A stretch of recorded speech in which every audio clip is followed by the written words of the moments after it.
Le silence de l'Académie de musique de Montreuil pesait lourd dans l'air nocturne, ponctué seulement par le cliquetis discret des clés d'Eléa Marchand alors qu'elle pénétrait dans la salle de répétition principale. 23 ans, les cheveux châtains toujours tirés en arrière pour éviter qu'ils ne tombent sur son visage pendant qu'elle nettoyait, elle portait son uniforme de service avec une dignité silencieuse qui passait inaperçue aux yeux de tous, surtout aux yeux de Raphaël Delacour. Depuis 8 mois qu'elle travaillait à l'Académie, il l'avait croisée d'innombrables fois dans les couloirs. Chaque matin, elle arrivait avec son matériel de nettoyage, se faufilant discrètement entre les étudiants de l'élite parisienne. Chaque soir, elle repartait après avoir rendu les salles immaculées, invisible comme une ombre. Et chaque jour, Raphaël passait devant elle sans la voir, son regard glissant sur sa silhouette comme si elle faisait partie du mobilier. Elle, de son côté, avait appris à faire semblant que ses ignorances quotidiennes ne l'atteignaient pas. Quand il traversait le hall principal entouré de ses camarades, parlant de concerts prestigieux et de soirées mondaines, elle baissait les yeux sur son travail et feignait l'indifférence. Quand il la dépassait dans les escaliers sans même un regard, elle serrait les dents et continuait son chemin. Mais au fond, chaque ignorance était une petite blessure. Car contrairement aux autres étudiants qui la traitaient avec condescendance ou mépris, Raphaël ne la traitait tout simplement pas. Elle n'existait pas pour lui. Ce soir-là, comme tant d'autres, elle avait terminé son travail de nettoyage plus tôt que prévu. Les étudiants de l'élite parisienne étaient repartis dans leur voiture de luxe, laissant derrière eux des traces de leur passage, partitions froissées, gobelets de café abandonnés et cette atmosphère lourde de privilèges qu'Eléa connaissait si bien pour en être exclue. Elle s'approcha du vieux piano Steinway situé au fond de la salle principale, celui que les professeurs utilisaient rarement parce qu'il était légèrement désaccordé. Ses doigts effleurèrent les touches avec une tendresse que personne n'aurait soupçonnée chez cette jeune femme, aux gestes toujours mesurés, toujours discrets. C'était son seul refuge, ces moments volés où elle pouvait enfin être elle-même, où elle n'était plus la fille invisible qui vidait les corbeilles, mais une musicienne qui avait quelque chose à dire. Eléa ferma les yeux et laissa ses mains danser sur le clavier. Les premières notes de la ballade Néa en sol mineur de Chopin s'élevèrent dans le vide, emplissant l'espace de leur mélancolie profonde. Sa technique n'était peut-être pas parfaite selon les standards de l'Académie, mais elle possédait quelque chose de plus précieux, une âme qui transparaissait dans chaque accord, une vulnérabilité qui transformait chaque silence en émotion pure. Dans cette musique, elle versait tous les mots qu'elle n'avait jamais pu dire, toute la frustration d'être invisible, tous les rêves qu'elle n'osait formuler à voix haute.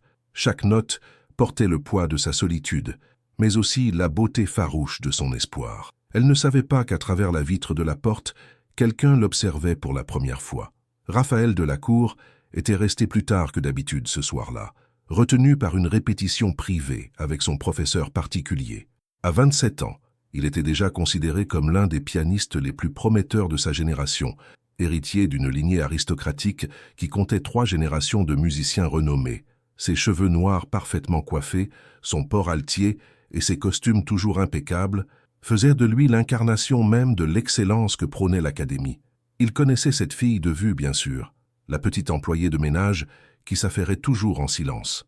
Il l'avait croisée 1000 fois sans jamais vraiment la regarder, son esprit occupé par des préoccupations qu'il jugeait plus importantes, ses concerts, ses obligations sociales, les attentes de sa famille. Mais ce soir, en passant devant la salle principale, quelque chose l'arrêta net. La musique qui s'échappait de la salle le frappa comme une vague inattendue. Ce n'était pas la perfection technique qu'il côtoyait quotidiennement, ni l'interprétation froide et calculée que ses pairs privilégiaient. C'était quelque chose de brut, de sincère, de terriblement humain.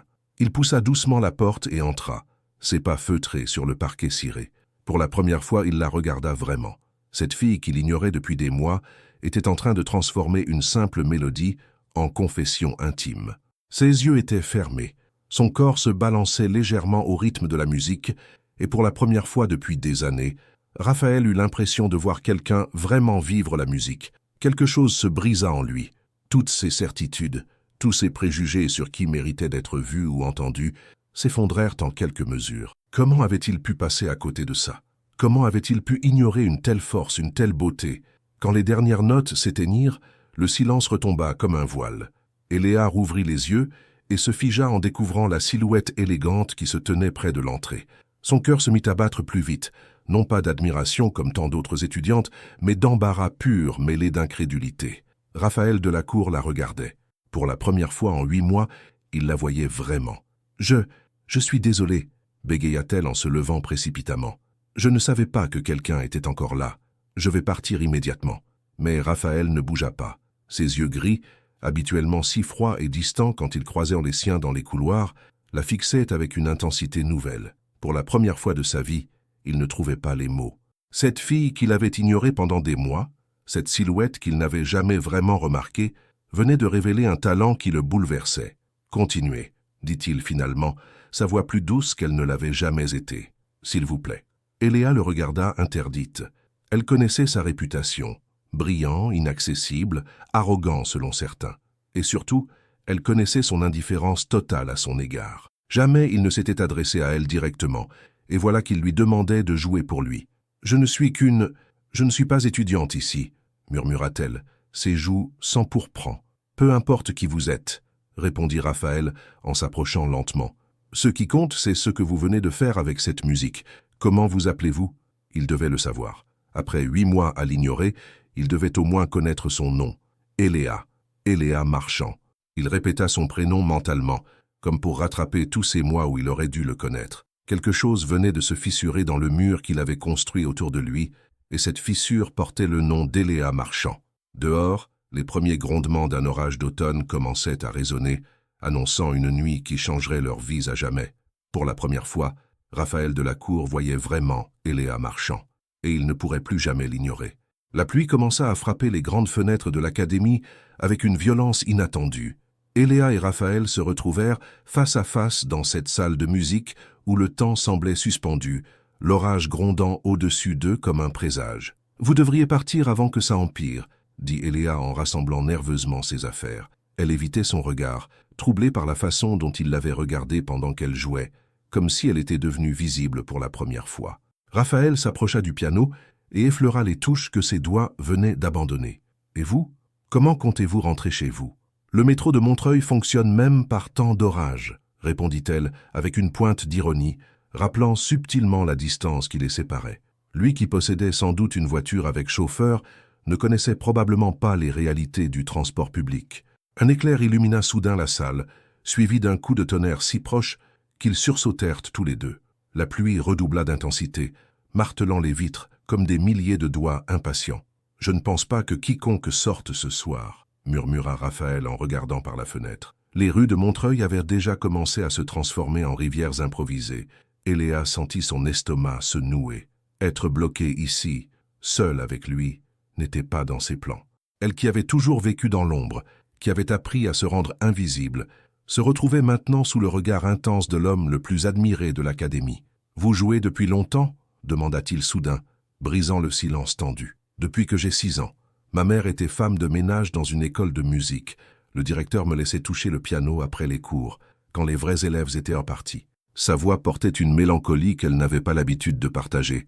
Raphaël tourna la tête vers elle, frappé par cette révélation. « Et maintenant, je nettoie les mêmes salles où d'autres vivent à leurs rêves, » dit-elle avec un sourire amer. « Mais j'ai mes cours du soir, 3 fois par semaine. C'est déjà plus que ce que j'aurais pu espérer. » Il y eut un nouveau silence, plus lourd cette fois. Raphaël réalisait soudain à quel point son monde était éloigné de celui de cette jeune femme. Lui qui avait grandi dans un hôtel particulier du 16e arrondissement, entouré de pianos de concert et de professeurs privés, découvrait une réalité qu'il n'avait jamais imaginée. « Jouez encore », dit-il impulsivement. « Quoi ?» Eléa le regarda, surprise. « Cette tempête ne va pas s'arrêter de sitôt. Et votre musique ?» Il s'interrompit, cherchant ses mots. Elle dit des choses que je n'ai jamais entendues auparavant. Eléa hésita. Il y avait quelque chose dans sa voix, une vulnérabilité qui contrastait avec l'image froide qu'il projetait habituellement. Elle retourna lentement vers le piano et s'assit sur le banc. Cette fois, elle choisit quelque chose de plus doux, plus personnel. Ses propres doigts trouvèrent une mélodie qu'elle avait composée des années auparavant dans la solitude de sa petite chambre d'étudiante.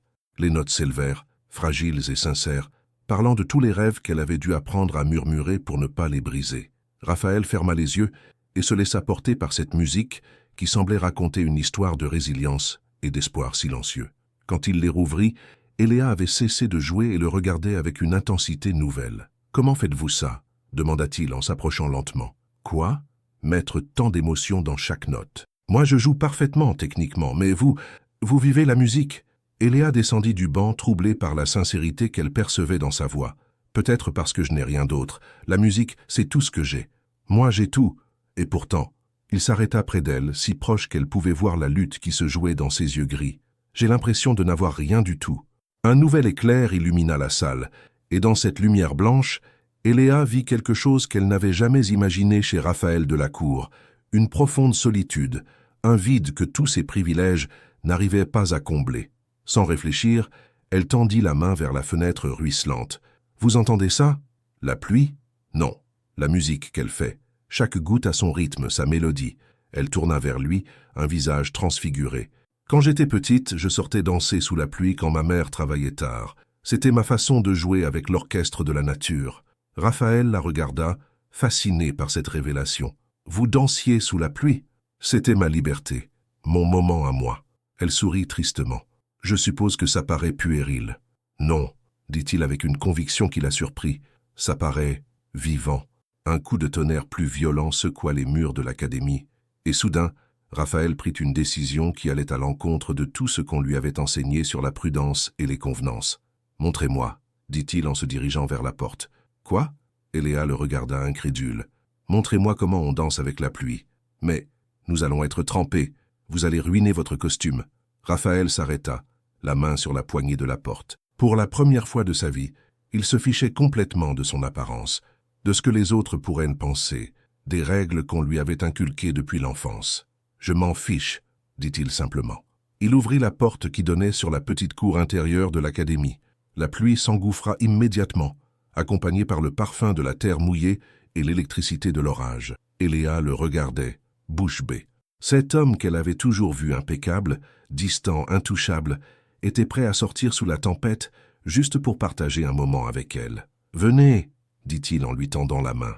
Et dans cette main tendue, Eléa vit bien plus qu'une invitation à danser. Elle y vit une faille dans l'armure parfaite de Raphaël Delacour, une brèche par laquelle leurs deux mondes pourraient peut-être se rencontrer. Sans plus hésiter, elle prit sa main et le suivit dans la nuit orageuse, vers une danse qui scellera leur destin. La pluie les frappa immédiatement, froide et impitoyable. En quelques secondes, ils furent complètement trempés, les cheveux collés au visage, les vêtements plaqués contre leur corps. Mais ni Eléa ni Raphaël ne bougèrent pour retourner à l'abri.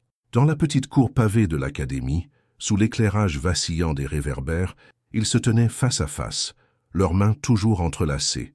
L'eau ruisselait sur le visage d'Eléa, mêlant la pluie aux larmes qu'elle ne savait même pas qu'elle versait. « Je ne sais pas pourquoi je pleure » murmura-t-elle, sa voix presque couverte par le bruit de l'orage. Raphaël leva doucement sa main libre vers son visage, effleurant sa joue mouillée. « Peut-être parce que c'est la première fois que quelqu'un veut partager votre musique. » Ces mots la transpercèrent. Toute sa vie, elle avait joué en secret, dans l'ombre, pour elle seule. Et voilà que cet homme, cet aristocrate qu'elle n'aurait jamais osé approcher, se tenait sous la tempête juste pour comprendre son univers. « Montrez-moi » répéta-t-il, sa voix plus rauque sous la pluie battante. Eléa ferma les yeux et laissa la musique de l'orage l'envahir. Le rythme irrégulier des gouttes sur les pavés, le grondement sourd du tonnerre, le sifflement du vent dans les arbres de la cour. Lentement, elle commença à bouger, ses pieds nus dans ses chaussures trempées, trouvant naturellement le tempo de cette symphonie naturelle. Raphaël la regardait, hypnotisé. Elle dansait avec une grâce primitive, sauvage, complètement différente des ballets codifiés qu'il avait l'habitude de voir dans les soirées mondaines. Chaque geste d'Eléa semblait naître de la pluie elle-même, comme si elle était en communion directe avec les éléments. « Venez » chuchota-t-elle en rouvrant les yeux. Il hésita une fraction de seconde. Raphaël Delacour n'avait jamais dansé autrement qu'en société, selon les règles strictes de son éducation. Mais sous le regard encourageant d'Eléa, il abandonna toutes ses inhibitions. Ils bougèrent ensemble, d'abord maladroitement, puis avec une harmonie croissante. Leurs corps apprenaient à se connaître dans cette danse improvisée, guidés uniquement par l'instinct et la mélodie de la tempête. Raphaël découvrait une liberté qu'il n'avait jamais connue, loin des regards jugeants de son milieu, loin des attentes qui pesaient sur ses épaules depuis l'enfance. Eléa tournoya, ses cheveux mouillés voltigeant autour de son visage, et Raphaël la rattrapa contre lui. Ils restèrent immobiles un instant, leurs respirations mêlées, leur cœur battant à l'unisson. Dans ses yeux bruns, Il vit un mélange de joie et de vulnérabilité qui le bouleversa. « Qui êtes-vous vraiment » demanda-t-elle, ses lèvres si proches des siennes qu'il sentait son souffle chaud contre sa peau froide. « Je ne sais plus, avoua-t-il. Depuis que je vous ai entendu jouer, j'ai l'impression que tout ce que je croyais savoir sur moi s'effrite. » La pluie redoubla d'intensité, comme si l'orage voulait les protéger du monde extérieur. Dans cette bulle d'intimité et de tempête, ils continuèrent à danser, leurs corps se rapprochant de plus en plus, leurs défenses s'effondrant une à une. « Vous n'êtes pas comme eux, » murmura Eléa, « pas comme les autres étudiants. Eux me voient comme un héritier, un prodige. Ils ne voient jamais l'homme derrière la réputation. » Il resserra son étreinte. « Vous me regardez vraiment. » Un éclair illumina la cour, révélant leur visage transformés par cette danse sous la pluie. Eléa vit dans les traits de Raphaël une beauté qu'elle n'avait jamais remarquée, pas celle froide et parfaite qu'admiraient ses camarades, mais quelque chose de plus profond, de plus authentique. « J'ai peur, » avoua-t-elle soudain. « De quoi ? De ce qui est en train de se passer entre nous. Je ne suis pas de votre monde, Raphaël.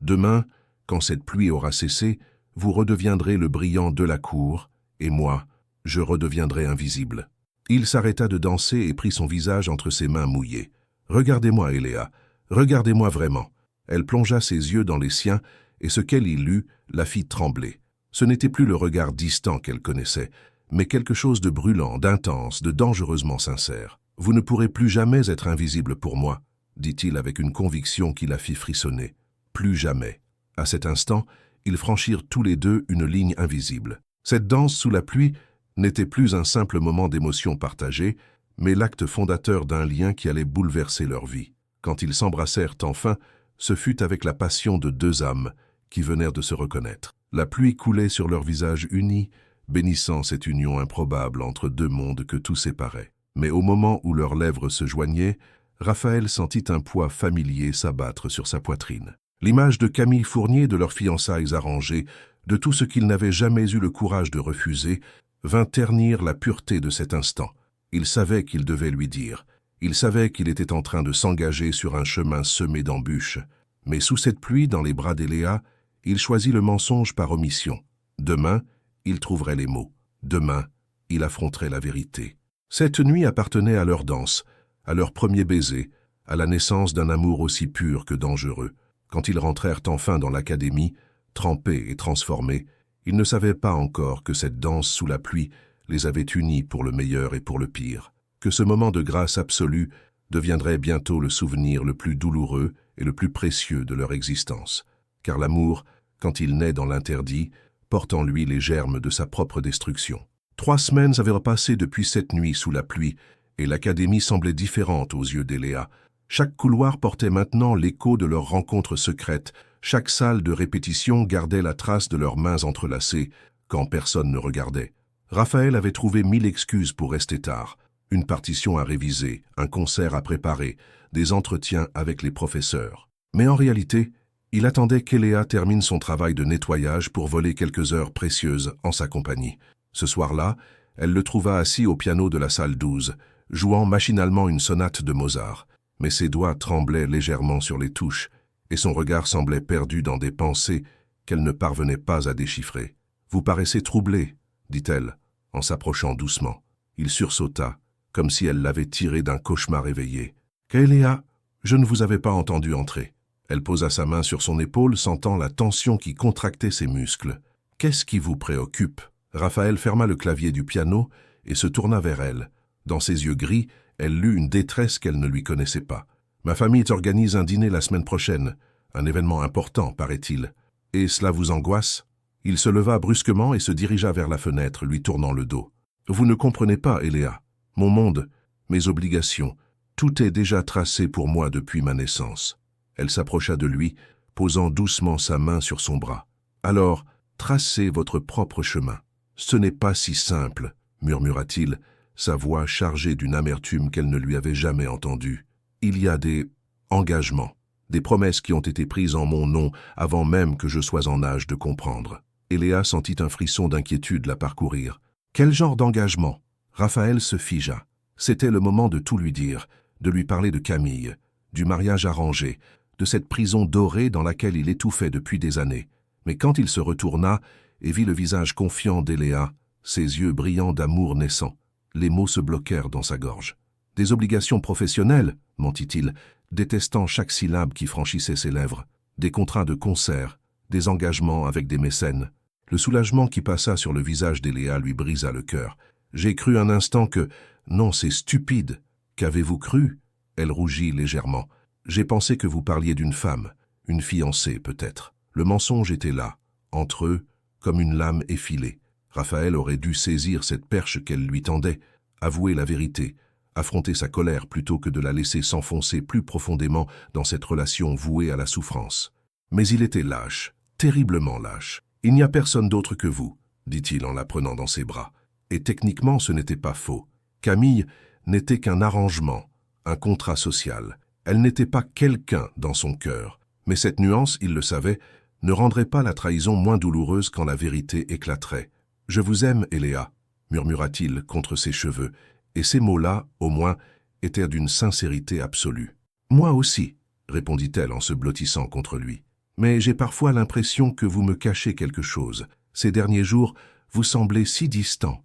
C'est juste la pression, mentit-il encore. Ma famille a de grandes attentes pour ma carrière. » Eléa leva les yeux vers lui, cherchant à percer le mystère qu'elle sentait grandir entre eux. « Raphaël, promettez-moi quelque chose. Tout ce que vous voudrez. Promettez-moi que quoi qu'il arrive, vous me direz toujours la vérité, même si elle doit me faire mal. » Le coup porta. Raphaël sentit sa gorge se serrer, son cœur battre si fort qu'il était certain qu'elle allait l'entendre. « Je vous le promets. » Mais même en prononçant ces mots, il savait qu'il les trahissait déjà. Cette nuit-là, ils restèrent ensemble plus longtemps que d'habitude. Eléa joua pour lui des mélodies improvisées, et Raphaël l'écouta avec une attention douloureuse, grave chaque note dans sa mémoire, comme si c'était la dernière fois. Car au fond de lui, il sentait que le temps leur était compté, que ce bonheur fragile qu'ils avaient reconstruit dans l'ombre de l'académie ne pourrait pas survivre longtemps aux mensonges et aux obligations du monde réel. Quand ils se séparèrent aux portes de l'académie, Eléa lui sourit avec cette confiance pure qui le déchirait. « À demain, répondit-il, sachant que demain l'éloignerait inexorablement du moment où il devrait choisir entre son cœur et son devoir. En rentrant chez lui, Raphaël trouva un message de sa mère sur son répondeur. La voix aristocratique et froide résonna dans le salon de son appartement. « Raphaël, chéri, n'oublie pas le dîner de vendredi. Camille est impatiente de discuter des préparatifs du mariage. Son père a des idées formidables pour la réception. » Il effaça le message d'un geste rageur, mais les mots continuaient de résonner dans sa tête. Le mariage, les préparatifs, Camille qui l'attendait, confiante dans leur avenir arrangé, et Eléa qui lui faisait confiance, qui croyait en leur amour, qui ne savait rien de la tempête qui se préparait. Raphaël s'effondra dans son fauteuil, la tête entre les mains. Il aimait Eléa d'un amour vrai, profond, révolutionnaire. Mais il était aussi le fils de sa famille, l'héritier d'un nom et d'une fortune qui ne lui appartenaient qu'à condition de respecter les règles. Et ces règles, impitoyables, étaient en train de refermer leurs mâchoires sur le seul bonheur authentique qu'il ait jamais connu. Le lendemain matin, quand Eléa le croiserait dans les couloirs de l'académie, elle verrait cette distance nouvelle dans son regard, cette culpabilité qui commençait à creuser un fossé entre eux. Sans comprendre pourquoi, elle sentirait qu'il lui échappait, grain de sable après grain de sable, et lui, prisonnier de ses mensonges, ne saurait comment la retenir sans tout détruire. Camille Fournier observait Raphaël depuis l'autre bout de la salle de réception de l'hôtel particulier des Delacour. 26 ans, blonde aux yeux bleus perçants, elle possédait cette beauté froide et calculée qui faisait d'elle la parfaite épouse pour un homme de son rang. Fille du magnat de la musique classique Henri Fournier, elle avait grandi dans le même monde que Raphaël, partageant les mêmes codes, les mêmes attentes, les mêmes obligations sociales. Mais ce soir, quelque chose la dérangeait dans l'attitude de son fiancé. « Tu sembles ailleurs, mon chéri », dit-elle en s'approchant de lui, son verre de champagne à la main. « Tu n'as pratiquement pas touché à ton assiette. » Raphaël sursauta légèrement, comme si elle l'avait tiré de pensées très éloignées de cette soirée mondaine. « Pardonne-moi, Camille, je suis préoccupé par le concert de la semaine prochaine. »« Ah oui, ton récital à l'académie. » Elle l'étudia avec attention. « Tu sais, maman et moi avons commencé à regarder les faire-part. Elle pense qu'un papier crème avec des dorures serait parfait pour annoncer notre mariage. » Le mot « mariage » fit tressaillir Raphaël. Depuis 3 semaines, depuis cette nuit sous la pluie, ce mot lui faisait l'effet d'une lame. Nous avons encore le temps pour ces détails. Le temps. Camille arqua un sourcil parfaitement épilé. « Raphaël, nous nous marions dans 6 mois. Il faut tout organiser. D'ailleurs, j'ai pensé que tu pourrais jouer quelque chose pendant la cérémonie. Une pièce romantique, peut-être du Chopin. » Du Chopin. La même musique qu'Eléa avait jouée le premier soir, avec cette âme qu'aucune technique parfaite ne pourrait jamais égaler. Raphaël sentit sa gorge se serrer. « Nous verrons », marmonna-t-il en détournant le regard. Camille fronça les sourcils. Ce n'était pas la première fois ces derniers temps qu'elle remarquait cette distance chez Raphaël. Il y avait en lui quelque chose de différent, moins disponible, moins présent, comme si une partie de lui échappait. « Raphaël, regarde-moi » dit-elle d'une voix plus ferme. Il obéit, croisant son regard bleu et calculateur. Camille était intelligente, trop intelligente pour ne pas sentir qu'il se passait quelque chose. « Il y a une autre femme, n'est-ce pas ?» La question tomba comme un coup près. Raphaël sentit le sang se glacer dans ses veines. « Qu'est-ce qui te fait dire ça? Tu crois que je ne te connais pas? Nous sommes fiancés depuis 2 ans, Raphaël. Je sais lire sur ton visage. » Elle se rapprocha, baissant la voix pour que les autres invités n'entendent pas. « Alors, qui est-elle? » « Il n'y a personne, Camille. Ne me mens pas. » Ses yeux se durcirent. « J'ai mes moyens de le découvrir, tu sais. Mon père a des contacts partout, y compris à ton académie. » Cette menace à peine voilée fit frémir Raphaël. Il connaissait assez Henri Fournier pour savoir qu'il était capable de faire enquêter sur sa vie privée. Et si on découvrait Eléa? « Tu te trompes, insista-t-il, mais sa voix manquait de conviction. Camille le fixa encore quelques secondes, puis sourit. Un sourire froid, sans joie. « Très bien, nous verrons bien. » Le reste de la soirée passa dans un brouillard angoissant pour Raphaël. Il parlait, souriait, jouait son rôle de fiancé parfait, mais son esprit était ailleurs, avec Eléa, se demandant comment la protéger de la tempête qui se préparait. Quand il put enfin s'échapper de l'hôtel particulier familial, il était presque minuit. Mais au lieu de rentrer chez lui, il prit la direction de l'académie. Il avait besoin de la voir, de s'assurer qu'elle allait bien, de se raccrocher à la seule vérité de sa vie. Il la trouva dans la salle 7, comme souvent les vendredis soirs. Elle nettoyait méticuleusement les pupitres, ses gestes précis et efficaces. Quand elle le vit entrer, son visage s'illumina de ce sourire qui lui réchauffait le cœur et le brisait en même temps. « Raphaël, je ne pensais pas vous voir ce soir.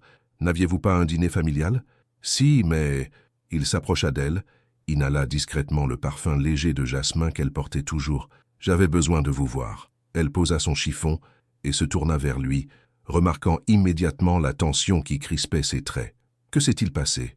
Vous semblez bouleversé. » « Eléa » Il prit ses mains dans les siennes, les trouvant douces et chaudes contre sa peau glacée par l'angoisse. « Si un jour vous découvriez que j'ai fait quelque chose de mal, quelque chose qui pourrait vous blesser, pourriez-vous me pardonner ?»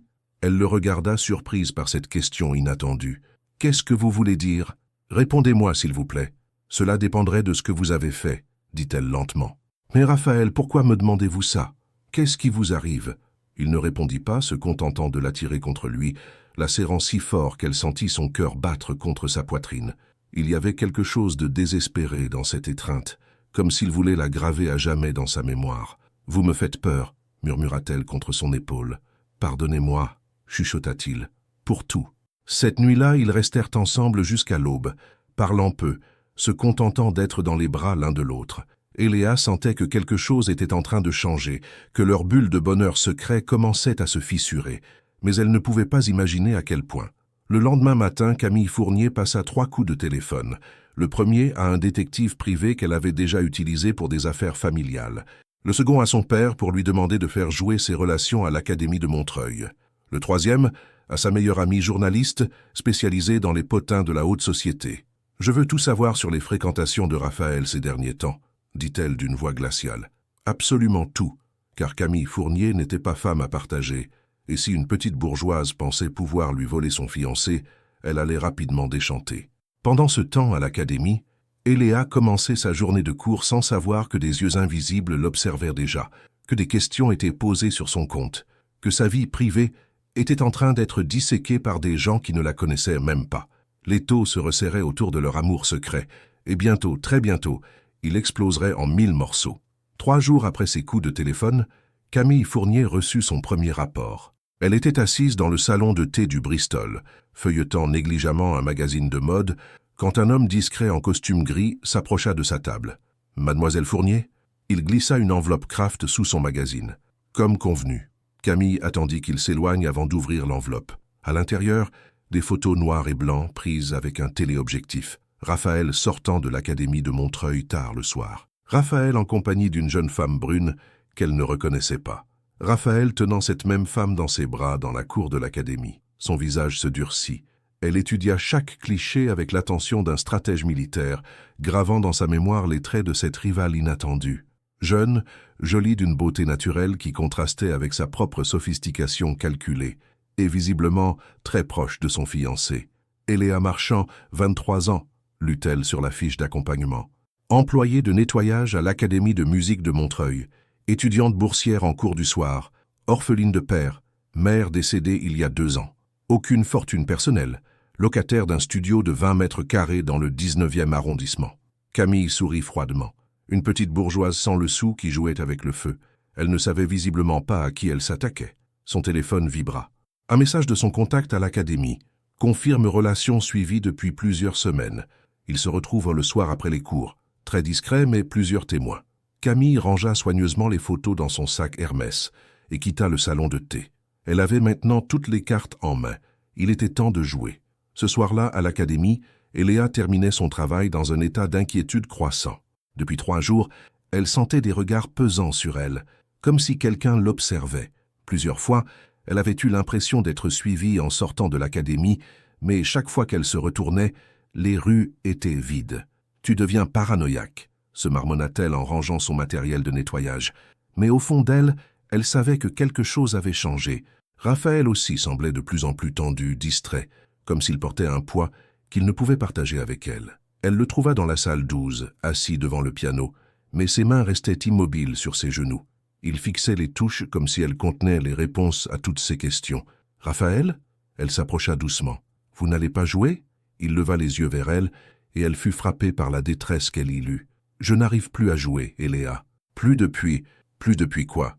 Il se leva brusquement et se dirigea vers la fenêtre. « Depuis que j'ai compris que je vais tout perdre. Qu'est-ce que vous voulez dire ?» Elle le rejoignit, posant une main apaisante sur son bras. « Vous me faites peur avec ces mots énigmatiques. » Raphaël se tourna vers elle, et pendant un instant, elle crut qu'il allait enfin lui dire la vérité. Ses lèvres s'entr'ouvrirent, les mots prêts à sortir, libérateurs et destructeurs à la fois. Mais la sonnerie de son téléphone brisa l'instant. Il regarda l'écran et pâlit. « Camille.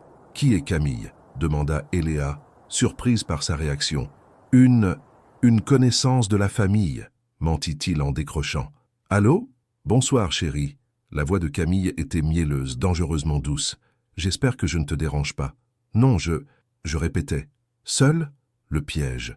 Raphaël sentit sa gorge se serrer. « Bien sûr. Parfait. J'ai une merveilleuse nouvelle. Papa a organisé une réception demain soir pour annoncer officiellement notre mariage. Toute la presse sera là. Les plus grands noms de la musique classique. Ce sera l'événement de l'année. » Eléa vit le visage de Raphaël se décomposer. Elle ne comprenait pas les mots qu'elle entendait, mais elle voyait l'effet qu'ils avaient sur lui. « Demain ?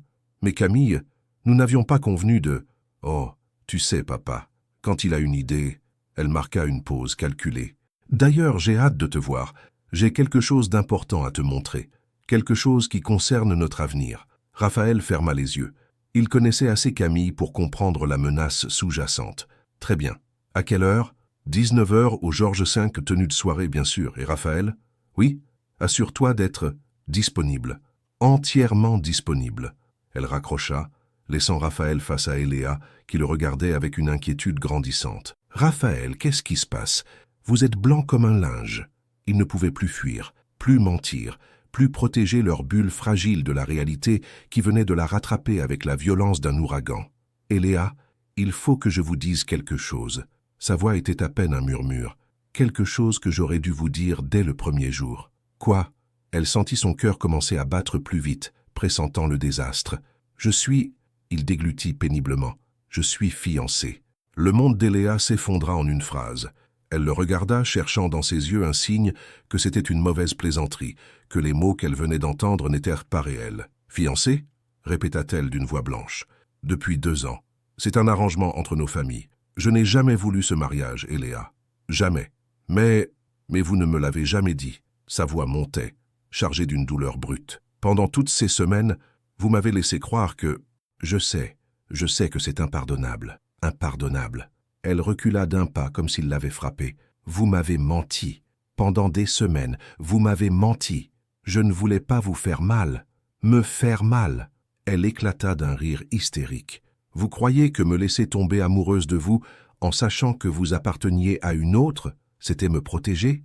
Raphaël tendit la main vers elle, mais elle recula encore. Ne me touchez pas. Ses yeux brillaient de larmes contenues. Comment s'appelle-t-elle?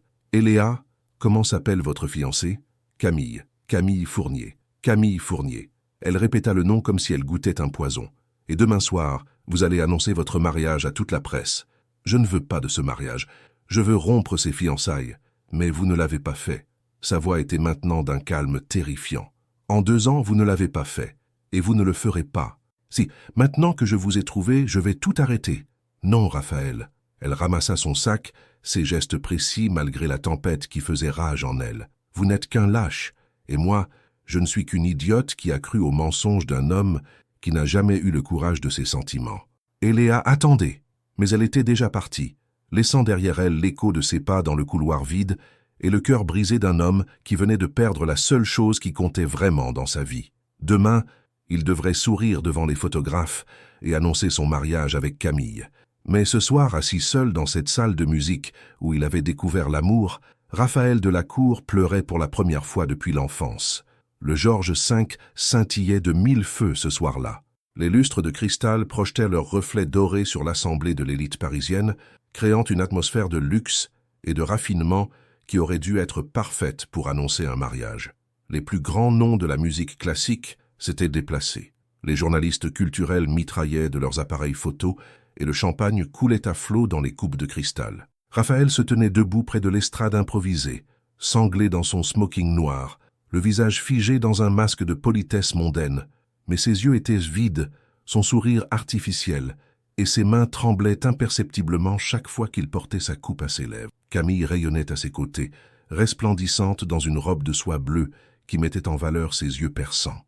Elle saluait gracieusement les invités, acceptait leurs félicitations avec une modestie calculée et glissait régulièrement sa main possessive sur le bras de son fiancé. « Tu es parfait ce soir », murmura-t-elle à son oreille, entre 2 conversations.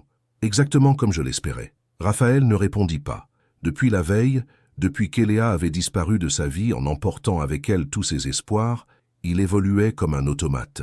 Il avait tenté de l'appeler, de la retrouver, mais son téléphone sonnait dans le vide et son studio du 19e arrondissement était vide. Henri Fournier, imposant patriarche de 60 ans aux cheveux gris argentés, prit la parole devant l'assistance.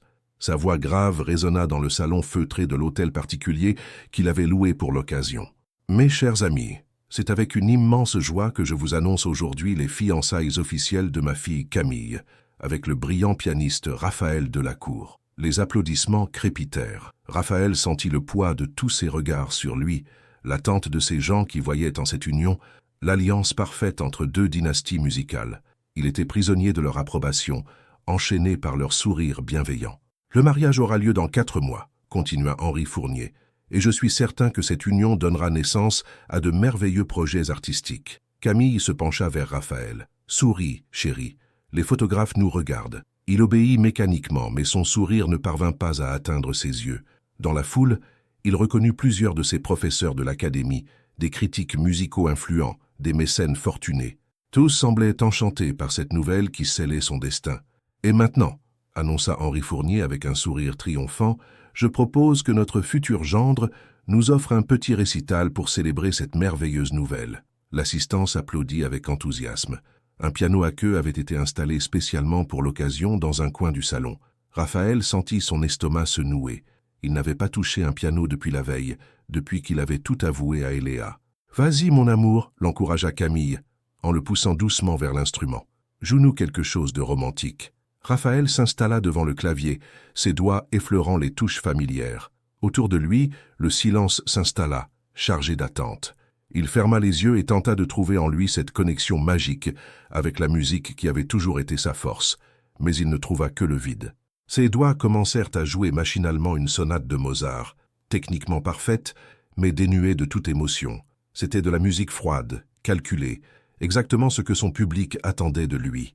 Mais ce n'était plus lui.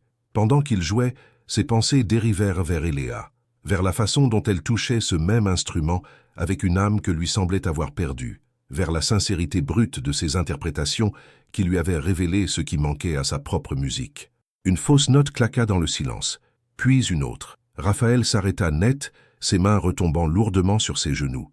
L'assistance le regardait avec surprise, ne comprenant pas ce qui venait de se passer. « Pardonnez-moi » murmura-t-il en se levant. « Je ne me sens pas très bien. » Il quitta précipitamment le salon, laissant derrière lui un murmure de confusion.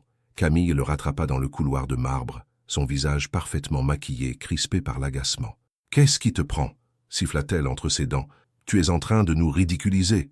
Je ne peux plus faire ça, Camille. » « Faire quoi ?»« Jouer, sourire, faire semblant d'être heureux. » Il la regarda avec une détermination nouvelle. « Je ne peux pas t'épouser. » Le rire de Camille était cristallin et glacial. « Oh, mais si, tu le peux, et tu le feras. » Elle sortit une enveloppe de son sac de soirée et la lui tendit. À l'intérieur, les photos qu'elle avait reçues de son détective. Raphaël avec Eléa, leurs étreintes, leurs baisers sous la pluie. « Ta petite aventure avec cette fille de ménage était touchante, » dit-elle avec un sourire venimeux. « Mais elle est terminée maintenant. Comment as-tu... » « Tu me sous-estimes depuis le début, Raphaël. Je sais tout. Son nom, son adresse, sa situation financière précaire. Cette pauvre petite orpheline qui croyait pouvoir voler le fiancé d'une fournier. Laisse-la en dehors de ça. Ah, mais elle est déjà dedans. Si tu ne reprends pas ta place à mes côtés dans ce salon, si tu ne joues pas parfaitement ton rôle de fiancé modèle, je m'assurerai que sa vie devient un enfer. Mon père a des relations partout, Raphaël. Une fille comme elle peut perdre sa bourse, son travail, ses chances d'avenir en un claquement de doigts. » Raphaël serra les poings, la rage et l'impuissance se livrant bataille dans sa poitrine. « Tu n'oserais pas. Et c'est moi. » Ses yeux bleus étaient durs comme de la glace. « Choisis, ton petit confort émotionnel ou son avenir à elle. » Il comprit qu'il était piégé. Camille n'était pas seulement froide et calculatrice, elle était impitoyable, et elle tenait entre ses mains parfaitement manucurées le pouvoir de détruire la femme qu'il aimait. « Alors, insista-t-elle, qu'est-ce que ce sera ?» Raphaël regarda une dernière fois les photos d'Eléa, gravant dans sa mémoire son visage souriant, ses yeux brillants de bonheur lors de leur moment volé. Puis, il rendit l'enveloppe à Camille. « Tu as gagné. »« Parfait. » Elle glissa son bras sous le sien avec un sourire triomphant. « Maintenant, retournons faire plaisir à nos invités. Et cette fois, joue quelque chose de beau, pour notre bonheur futur. » Ils regagnèrent le salon main dans la main. Raphaël prisonnier de ses chaînes dorées, Camille savourant sa victoire. L'assistance les accueillit avec des sourires approbateurs, et quand Raphaël se remit au piano, il joua avec une perfection technique irréprochable. Mais dans chaque note, il y avait l'écho d'un cœur brisé et d'un amour sacrifié sur l'autel des convenances sociales. 2 mois s'écoulèrent dans une grisaille émotionnelle qui semblait avoir englouti Paris tout entier. L'automne avait cédé place à un hiver précoce, et les rues de Montreuil se couvraient régulièrement d'un voile de pluie fine qui rendait tout plus terne, plus distant. Eléa avait disparu de l'académie du jour au lendemain. Sa démission était arrivée par courrier recommandé, froide et définitive, sans explication ni adresse de retour. Les salles qu'elle nettoyait avec tant de soin étaient maintenant entretenues par une femme d'âge mûr qui travaillait efficacement, mais sans l'attention minutieuse qu'Eléa apportait à chaque détail. Raphaël errait dans les couloirs de l'académie comme un fantôme. Il assistait à ses cours, répétait mécaniquement ses partitions, répondait poliment aux questions de ses professeurs, mais une partie essentielle de lui semblait s'être éteinte avec le départ d'Eléa. Sa musique en était le reflet le plus douloureux. Techniquement, il restait irréprochable. Ses doigts obéissaient parfaitement à sa volonté. Chaque note sonnait juste. Chaque tempo était respecté à la perfection. Mais l'âme avait déserté son jeu. Ses professeurs s'inquiétaient de cette froideur nouvelle, de cette perfection vide qui avait remplacé la passion qu'ils avaient toujours admirée chez lui. « Raphaël, lui dit un jour Maître Dubois, son professeur principal, « votre technique est impeccable comme toujours, mais il manque quelque chose à votre interprétation. Où est passée votre émotion ?»« Je ne sais pas, maître, » répondit Raphaël en refermant le clavier. « Peut-être l'ai-je perdu en chemin. » Ce soir-là, comme tous les autres depuis 2 mois, il resta seul dans l'académie après la fin des cours. Il se dirigea machinalement vers la salle 12, celle où Eléa et lui avaient passé leurs plus beaux moments, espérant chaque fois retrouver un écho de sa présence. Il s'assit devant le piano et posa ses mains sur les touches, mais aucun son ne sortit.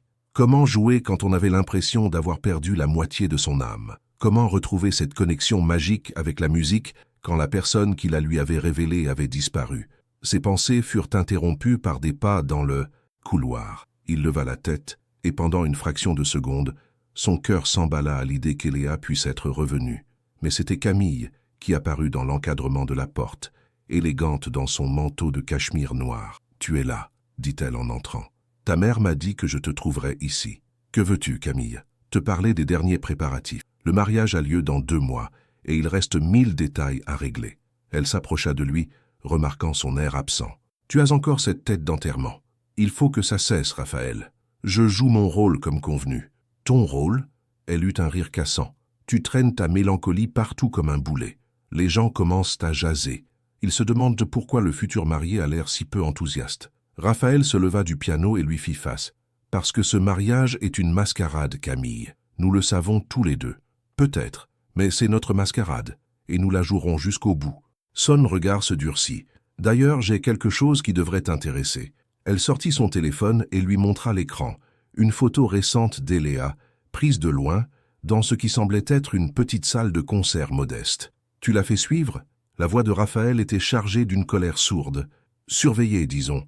Il faut bien s'assurer qu'elle ne vienne pas perturber nos plans. » Camille fit défiler les photos avec une satisfaction visible. Elle a trouvé du travail comme serveuse dans un petit café de Belleville. Le soir, elle joue dans des bars minables pour quelques euros. Touchant, n'est-ce pas ? Chaque image était un coup de poignard pour Raphaël.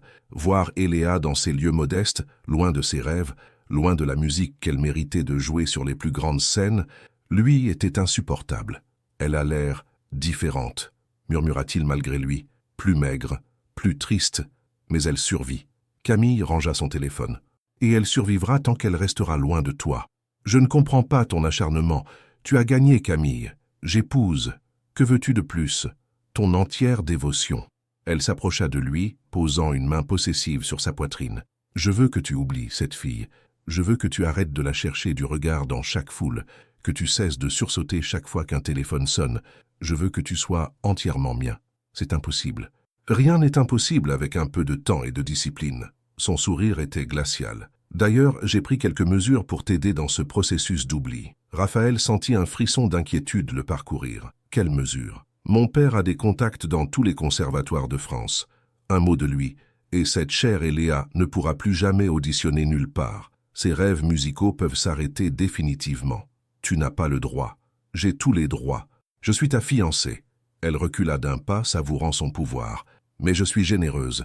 Tant que tu joues parfaitement ton rôle, tant que tu es le fiancé exemplaire que j'attends, elle pourra continuer sa petite vie misérable dans l'anonymat. » Raphaël comprit qu'il était plus prisonnier que jamais. Camille ne se contentait pas de son silence, elle voulait son âme, et elle était prête à détruire Eléa pour l'obtenir. « Le photographe viendra demain pour les photos officielles de nos fiançailles, » continua-t-elle, comme si de rien n'était. « Assure-toi d'avoir l'air heureux. Les magazines adorent les histoires d'amour parfaites. » Elle se dirigea vers la sortie, puis s'arrêta sur le seuil. « Ah, et Raphaël, la prochaine fois que j'aurai l'impression que tu penses à elle, je m'assurerai qu'elle perde aussi son travail de serveuse. Il y a tellement de façons de rendre la vie difficile à une petite orpheline sans protection. » Elle partit, laissant derrière elle un parfum de rose et de menaces. Raphaël s'effondra sur le banc du piano, la tête entre les mains. Il était pris dans une toile d'araignée dont chaque fil était tissé avec le bonheur et la sécurité d'Eléa. Quelque part dans Belleville, dans un petit café où elle servait des clients indifférents, Eléa ignorait qu'elle était devenue l'otage silencieuse d'un chantage qui dépassait tout ce qu'elle aurait pu imaginer. Et dans cette salle de musique désormais vide d'amour, Raphaël comprenait que sauver celle qu'il aimait signifiait accepter de mourir à petit feu, note après note, jour après jour, jusqu'à ce qu'il ne reste plus rien de l'homme qu'il avait été dans ses bras. Le récital de fin d'année de l'Académie de musique de Montreuil était l'événement le plus prestigieux du calendrier musical parisien. Ce soir-là, le grand amphithéâtre était comble, rassemblant l'élite culturelle, les critiques influents et les mécènes fortunés venus entendre les plus brillants talents de la nouvelle génération. Raphaël était programmé en clôture de soirée, honneur réservé aux virtuoses les plus accomplis. Vêtu de son smoking noir, il attendait dans les coulisses son entrée en scène, mais ses mains tremblaient imperceptiblement.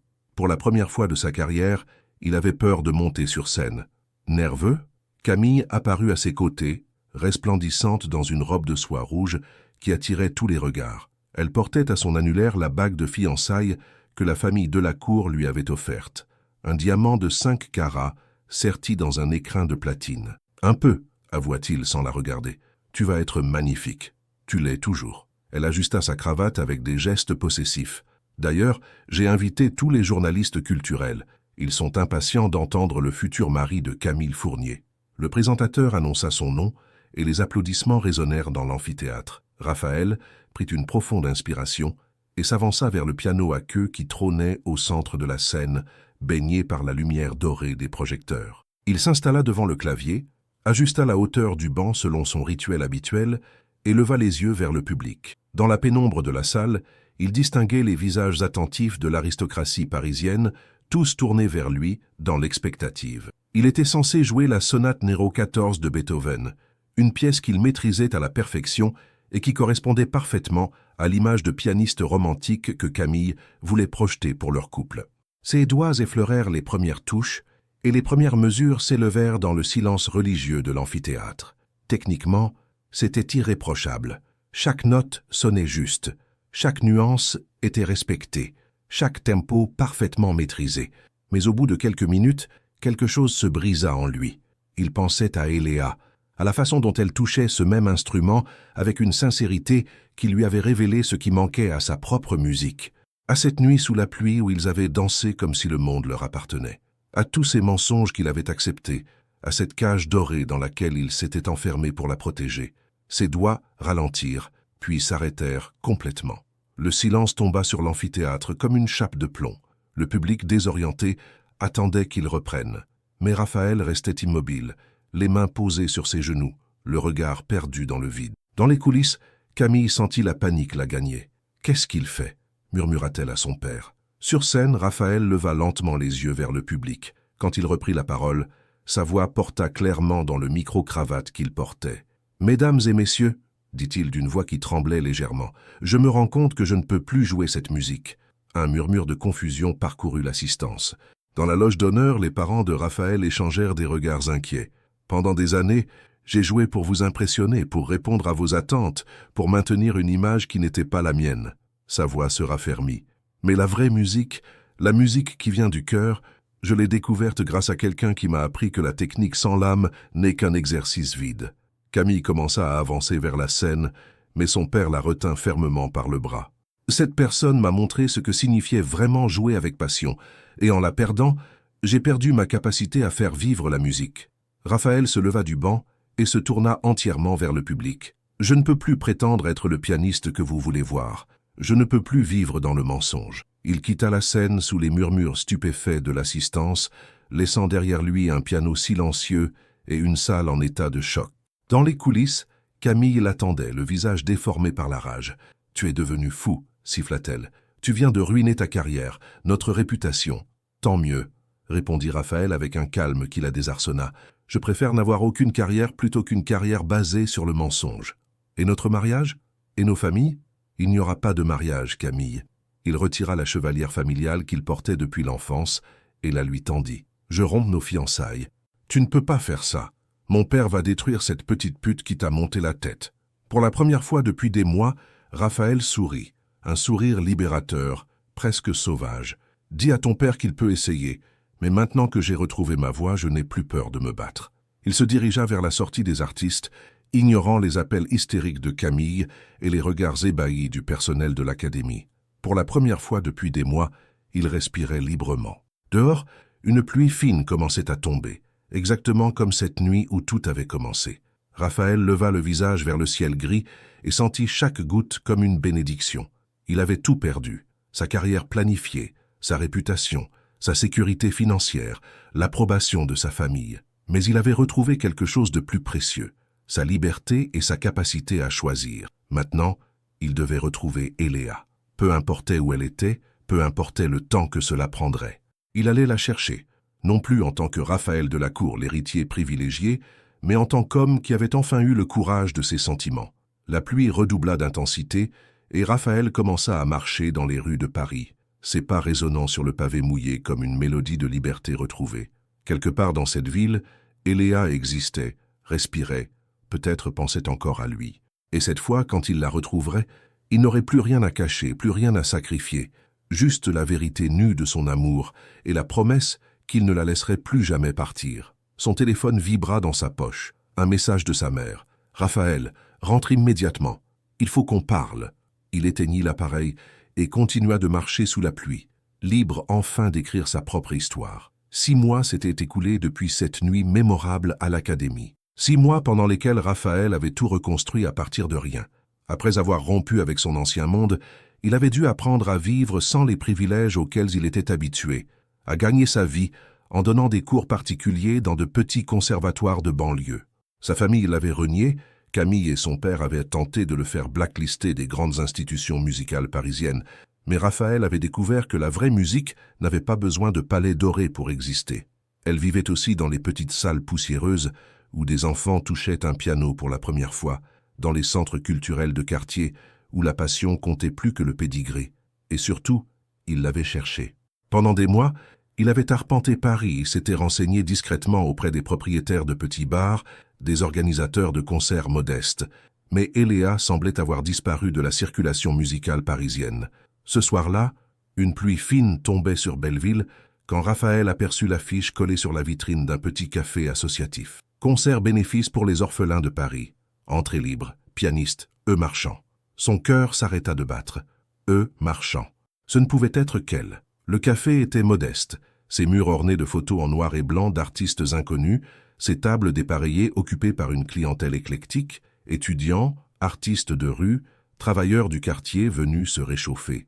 Au fond de la salle, près de la fenêtre embuée, un vieux piano droit attendait dans un coin éclairé par une simple lampe. Raphaël prit place discrètement au fond de la salle, le cœur battant à tout rompre. Il portait un simple pull de laine et un jean usé, loin de ses anciens costumes sur mesure. Ces derniers mois l'avaient changé. Ses traits étaient plus marqués, son regard plus profond, comme s'il avait enfin appris à voir vraiment. Quand Eléa apparut, il eut le souffle coupé. Elle était différente, lui aussi.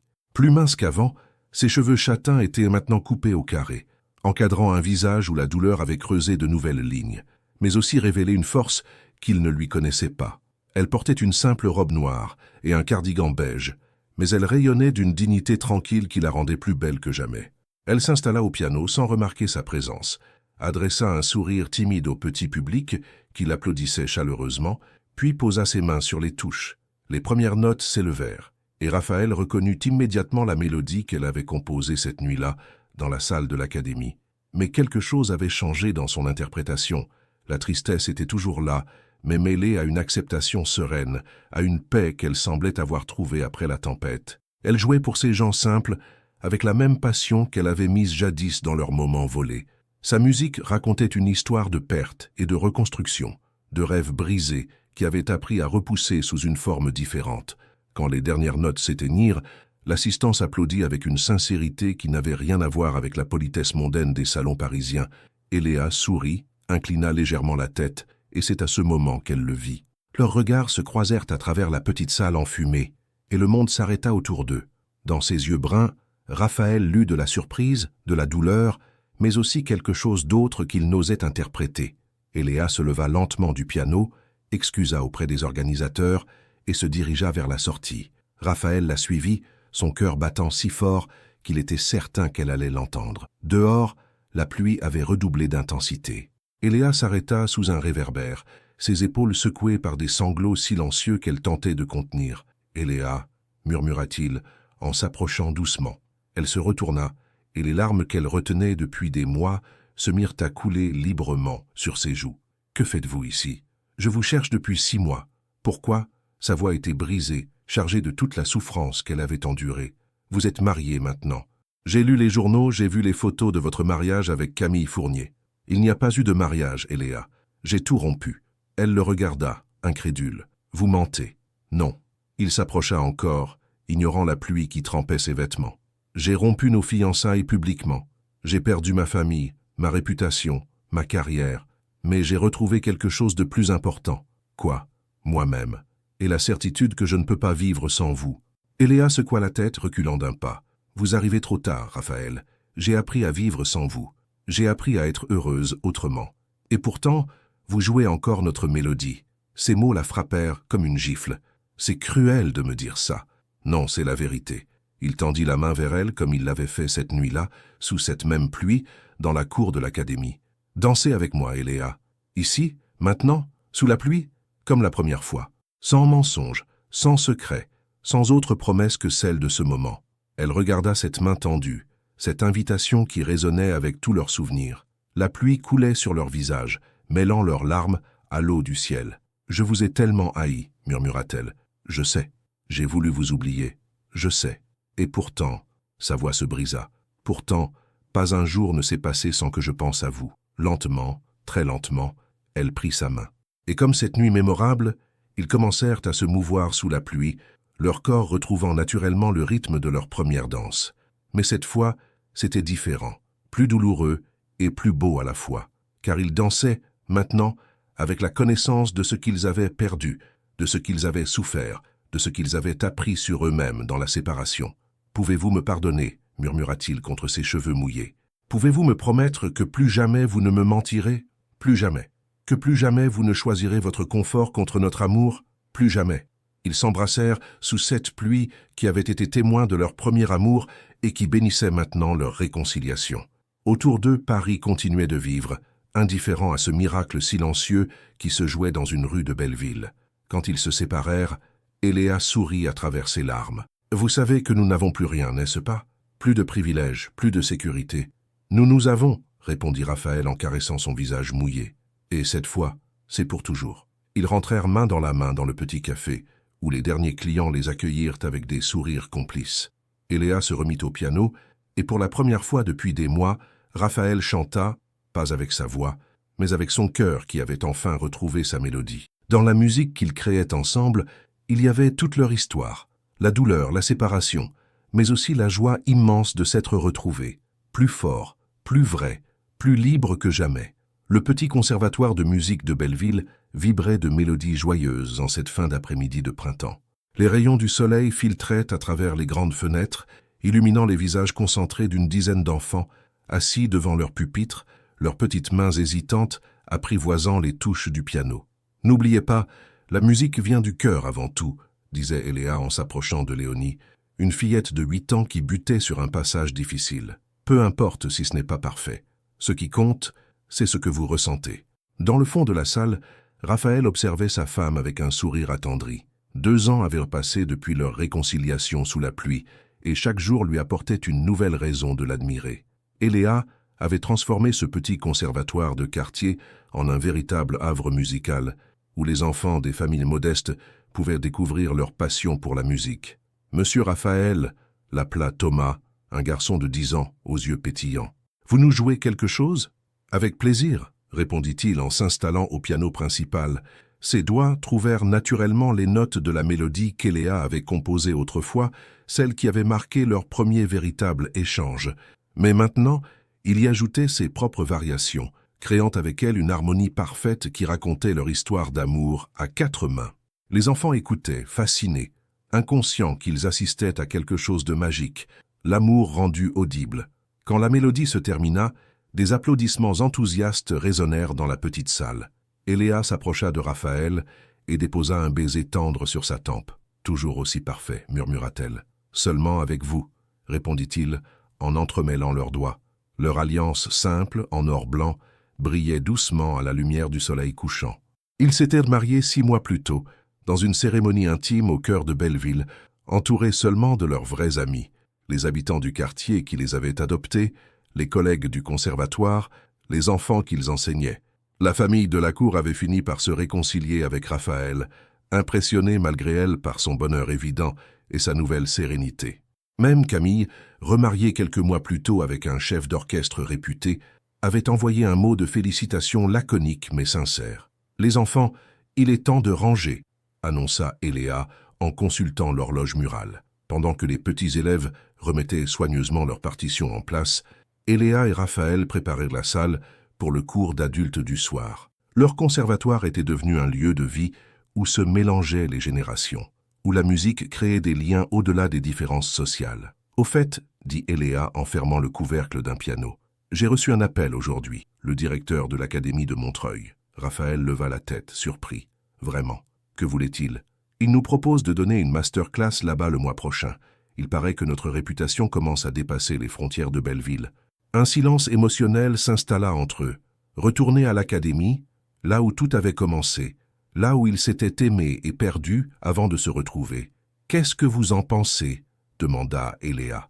Raphaël prit ses mains dans les siennes, ses mains qui créaient tant de beauté chaque jour. « Je pense que nous avons quelque chose à transmettre à ces étudiants privilégiés, que la vraie richesse ne se trouve pas dans les privilèges, mais dans l'authenticité. Et vous n'aurez pas peur de retourner là-bas. Avec vous?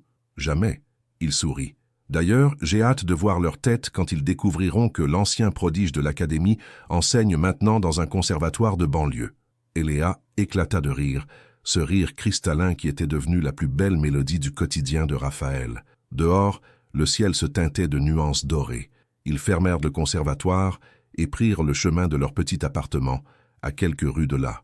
Rien de luxueux, mais un vrai foyer empli de partitions, de livres de musique et de tous ces petits riens qui font une vie heureuse.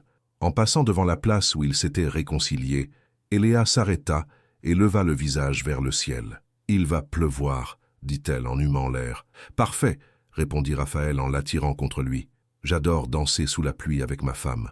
Même maintenant, même après tout ce temps, surtout maintenant. » Les premières gouttes commencèrent à tomber, douces et tièdes, bénissant cette soirée de printemps.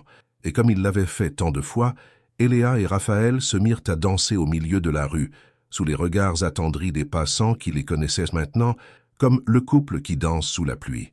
Dans cette danse, il y avait toute leur histoire, les blessures guéries, les leçons apprises, l'amour qui avait survécu aux épreuves pour devenir plus fort et plus beau. Il y avait aussi leur avenir, fait de projets partagés, de musique créée ensemble, et de cette certitude paisible qu'ils avaient trouvé leur place dans le monde. Quand ils rentrèrent enfin chez eux, trempés et rieurs, Eléa s'installa au petit piano de leur salon, tandis que Raphaël préparait le thé. Elle commença à jouer une mélodie nouvelle, quelque chose qu'elle composait pour leurs élèves du lendemain. « Comment vous l'appelez, celle-là » demanda-t-il, en posant une tasse fumante près d'elle. « Nouvelle histoire » répondit-elle sans cesser de jouer. « Parce que chaque jour avec vous, j'ai l'impression que notre histoire recommence. » Raphaël s'assit près d'elle sur le banc du piano et ajouta ses propres notes à sa mélodie, créant instantanément une harmonie parfaite. Dehors, la pluie continuait de tomber, rythmant leur retrouvaille quotidienne avec le bonheur. Ils étaient loin des fastes de leur ancien monde, mais ils avaient trouvé quelque chose de plus précieux, une vie authentique, un amour vrai, et la certitude que parfois, perdre tout permet de gagner l'essentiel. Dans leur petit appartement de Belleville, au son de leur piano et de la pluie complice, Eléa et Raphaël continuaient d'écrire leur histoire d'amour, note après note, jour après jour, pour l'éternité. Et vous, avez-vous déjà eu à choisir entre l'amour véritable et les attentes de la société famille? Raphaël a vécu des années emprisonné par les conventions sociales, ignorant Eléa chaque jour jusqu'à découvrir qu'elle était exactement ce qui manquait à sa vie. Quand il a finalement eu le courage de rompre avec tout, carrière, famille, statut, pour rester avec celle qu'il aimait vraiment, il a trouvé le vrai bonheur. Quel a été le choix le plus difficile que vous ayez jamais eu à faire par amour? Cela valait-il la peine de suivre votre cœur, ou regrettez-vous encore de ne pas avoir eu le courage? Votre participation à la chaîne est très importante. S'il vous plaît, laissez votre opinion dans les commentaires. Merci d'avoir regardé. Vos réactions sont très importantes pour notre travail. Laissez-nous un commentaire pour nous dire ce que vous pensez et d'où vous regardez. N'oubliez pas de vous abonner à la chaîne et d'activer les notifications pour ne rien manquer. Votre participation est très importante pour la poursuite de notre travail, alors partagez-la avec ceux qui aimeront cette histoire.